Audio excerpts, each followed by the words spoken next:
But this is very important stuff. So I gotta ask you from one black man to another. How do you feel about Stephen A. Smith? We didn't touch on him a lot, but this is a guy because this predominantly is a sports podcast, and he's arguably the biggest person in sports media. Like, and it's not even close. Like, he is the guy. Like, he is the food chain when it comes to sports media. And I think it was Kerry Champion, where Stephen A had those comments about Michelle Beadle and this and that, and Kerry Champion said, "Keep that same energy that you have for the black women." And this isn't the first time that this has come up. If you go back to last year, remember where he said some slick shit to Monica McNutt or about her, where it was like, I got you on, first take. If it wasn't for me, you wouldn't be here. And like, yo, when Knicks fans, when Knicks Twitter gets in their feelings, or when you come at like one of ours, he got swarmed to the fact that Monica McNutt tell everybody, yo, be good, y'all. Like, I talked to him, like, chill. But like, to me, like, I can't stand this guy Stephen A. and what he's turned into. Like, I see the look on your face, man. Like, how do you feel about Sass? That's what we call him, Sass. To quote Stephen A. Smith, is that a trick question? um, man, what happened to a man that when I was 14, 15, 16 years old, I wanted to be like him, right? I wanted to be on sports radio. I wanted to talk about, things that I was passionate about. I wanted to go on 6-minute rants about the New York Knicks. Hmm. He has since become all about the money. I think the most discouraging thing, he he's one of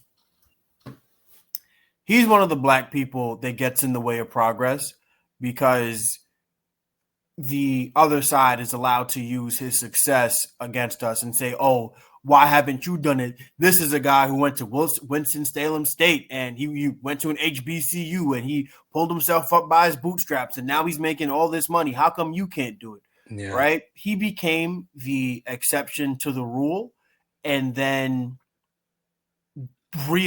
he tried to and I want to give him credit because he does try to advocate for like black head coaches and he does try to advocate for blackness to exist in the space, but he is a black capitalist and capitalism won't save us. We need more social and collective, I guess, growth.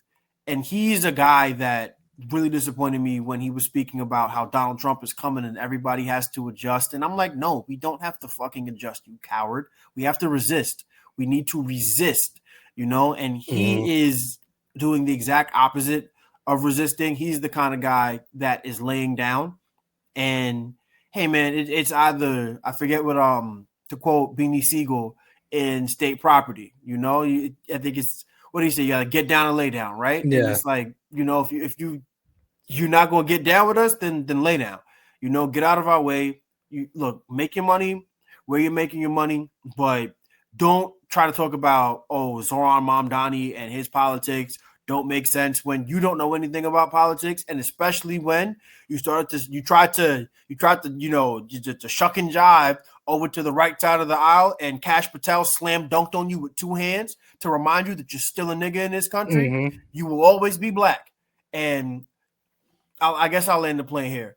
So Kev on Stage, one of my favorite content creators, he did a recent interview with the Pivot podcast, and they were asking him about like the Target boycott.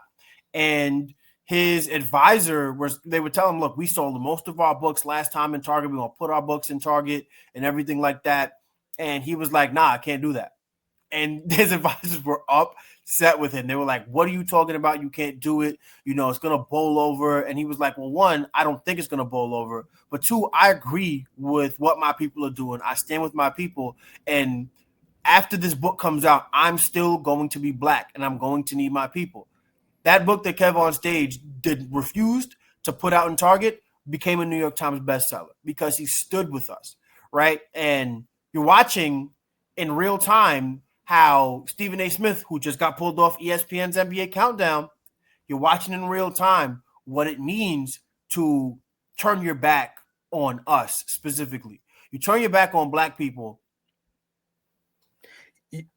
It's interesting, and like he's turned his back.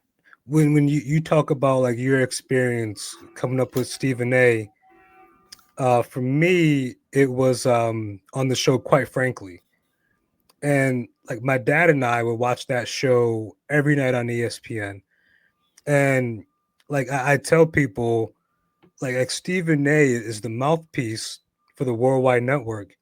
Like he works for Disney. And if you remember what Disney did a few months ago, when everyone started canceling their subscriptions and their Hulu Plus subscriptions, like to me, like he's just being a useful tool for them. But I would say Stephen A is a very, very smart guy. Like he knows like what he's doing.